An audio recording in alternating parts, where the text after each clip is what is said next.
वो कनाडा में थी, लेकिन कत्ल इंडिया में हुआ। प्यार, शादी, धोखा और फिर मर्डर। इश्क में मौत की ऐसी कहानी जिसकी शुरुआत भाई बहन के पवित्र रिश्ते से होती है। फिर वो भाई कब प्रेमी बन गया, किसी को भनक नहीं लगी, और वही प्रेमी फिर कातिल बन गया, फिर भी किसी को भनक नहीं लगी। परिवार के लोग जिसे कनाडा में स्टडी करने में बिजी समझ रहे थे, असल में वो 8 फुट गहरे गड्ढे में दफन थी। वो 10 महीने तक जमीन के नीचे कंकाल में तब्दील होती रही और इधर लोग उसे जिंदा समझते रहे। आखिरकार जब पूरा केस सामने आया तो लोगों के होश उड़ गए। इस केस ने एक साथ कई रिश्ते को शर्मसार कर दिया। आखिर क्या है हरियाणा के सोनीपत की मोनिका मर्डर मिस्ट्री? कैसे एक शादीशुदा शख्स ने अपने जुर्म को छुपाने के लिए एक और शादी करने का झांसा दिया और उसकी हत्या कर दी? जानिए आज की इस कहानी में। लेकिन मैं कहानी को शुरू करूं इससे पहले आपसे निवेदन है कि कृपया वीडियो को लाइक और चैनल को सब्सक्राइब कर दें, ताकि हमें और भी अच्छी वीडियो लाने का मोटिवेशन मिले। तो चलिए कहानी को शुरू करते हैं। ये अजीब मर्डर मिस्ट्री का खुलासा अभी 4 अप्रैल को हरियाणा के गन्नौर के पास एक फार्म हाउस में मिले कंकाल से हुआ। इस फार्म हाउस में एक जगह खुदाई की गई जहां पर घास उगी हुई थी, जिसे देखकर कोई ये सोच नहीं सकता था कि जिस मिट्टी पर हरियाली है उसके नीचे एक इंसान दफन है। खुदाई शुरू होती है। पता चलता है कि करीब 8 फुट गहरा गड्ढा है। खुदाई में हड्डियां मिलती हैं जो कंकाल बन चुकी थी। पहचान नहीं हो पा रही थी, लेकिन ये दावा किया गया है कि ये वही मोनिका है जो पिछले 10 महीने से लापता है।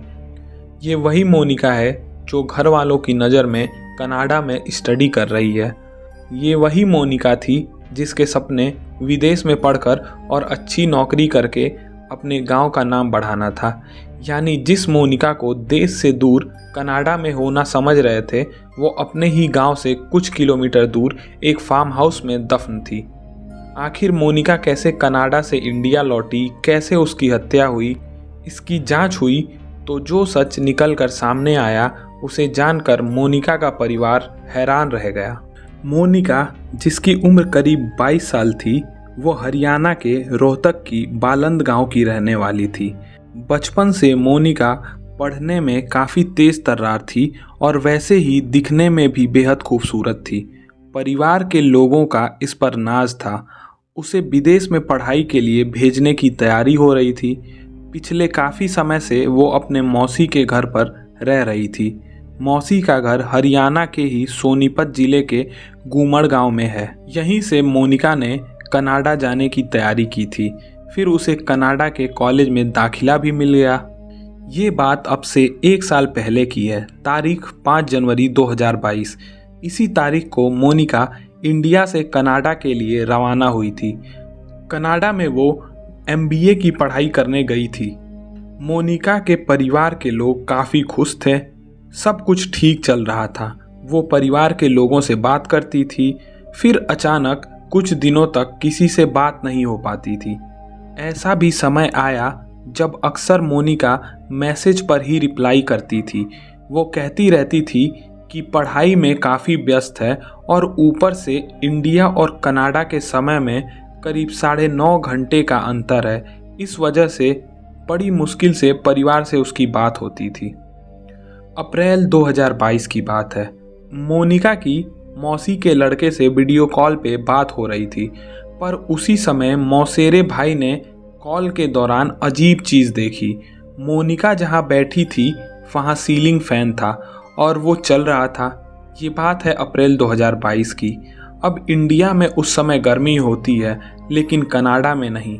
ऐसे में मौसेरे भाई को ये बेहद अजीब लगी।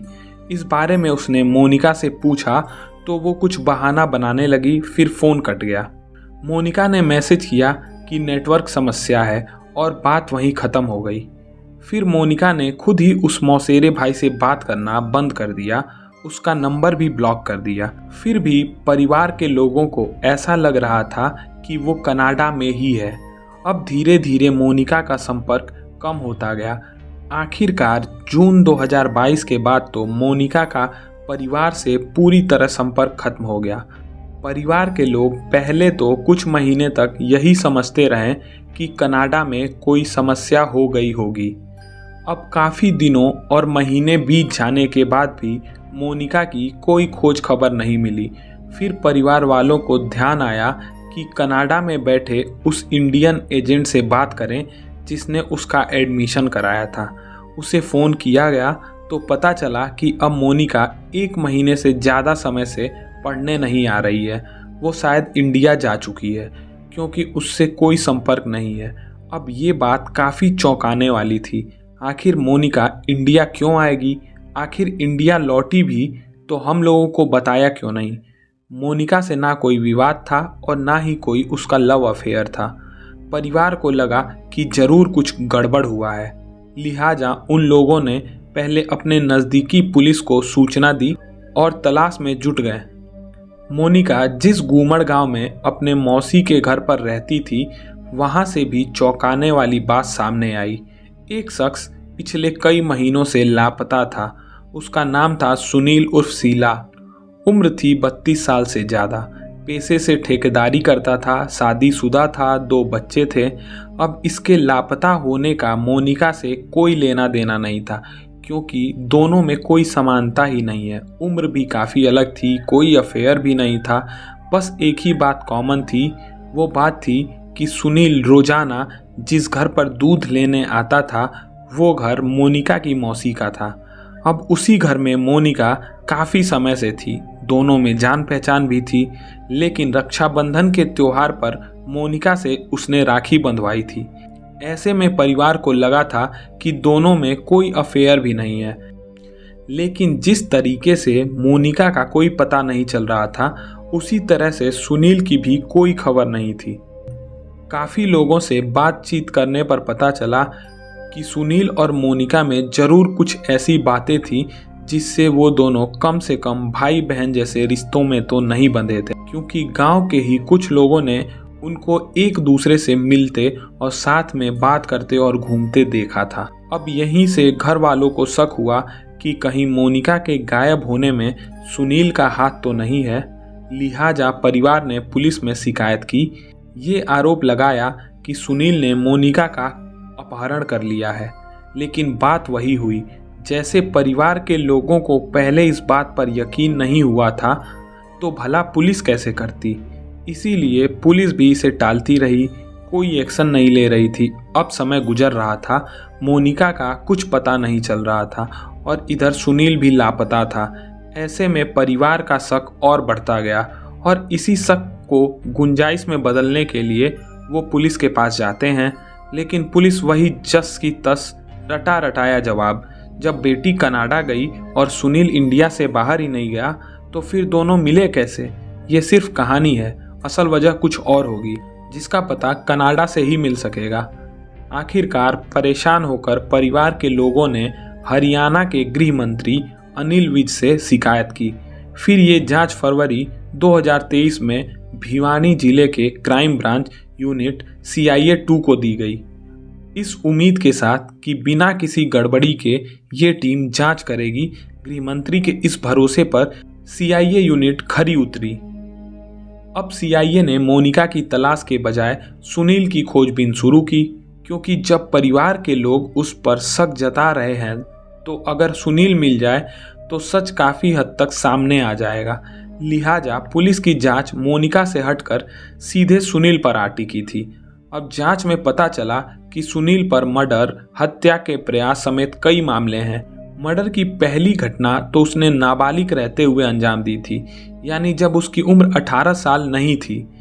इसी वजह से उस केस में जुवेनाइल होने का उसे फायदा मिला और जल्दी बाहर आ गया था। इसके बाद हत्या के प्रयास में जेल गया। कुल मिलाकर इस पर 7 से 8 मुकदमे थे। ऐसे में पुलिस को ये तो समझ आ गया कि सुनील एक क्रिमिनल माइंड वाला है, लेकिन मोनिका में उसका कितना हाथ है ये अभी तक कुछ भी साफ नहीं था। अब उसे खोजने के लिए पुलिस ने उसके दोस्तों और उसके ठेकेदार साथियों से संपर्क किया, इलेक्ट्रॉनिक सर्विलांस की मदद ली। उसके बाद आखिरकार 1 महीने के इंतजार के बाद उसकी लोकेशन यूपी के मुजफ्फरनगर में मिली। जिसके बाद CIA 2 ने 2 अप्रैल 2023 को सुनील उर्फ सिल्ला को मुजफ्फरनगर से ही गिरफ्तार कर लिया। उससे कड़ी पूछताछ हुई तो उसने मोनिका की हत्या की बात स्वीकार कर ली, यानी जिस मोनिका की तलाश कनाडा में हो रही थी उसकी हत्या इंडिया में हुई थी। लेकिन उसकी हत्या क्यों और कैसे हुई, उसकी लाश कहाँ है, कब उसकी हत्या हुई, इन तमाम सवालों के जवाब बाकी थे। लिहाजा CIA ने उसे गिरफ्तार कर पूछताछ शुरू की। उसे 10 दिन की रिमांड पर लिया। इस पूछताछ के दौरान 4 अप्रैल को वही सुनील पुलिस टीम को लाश बरामद कराने के लिए एक फार्म हाउस पर ले आया। वहां खुदाई हुई तो बस कंकाल मिला। अब उसका DNA टेस्ट कराया जा रहा है कि आखिर ये मोनिका का है या नहीं। लेकिन खुद आरोपी सुनील ये दावा कर चुका है कि कंकाल उसी मोनिका का है जो मेरी दूसरी पत्नी थी।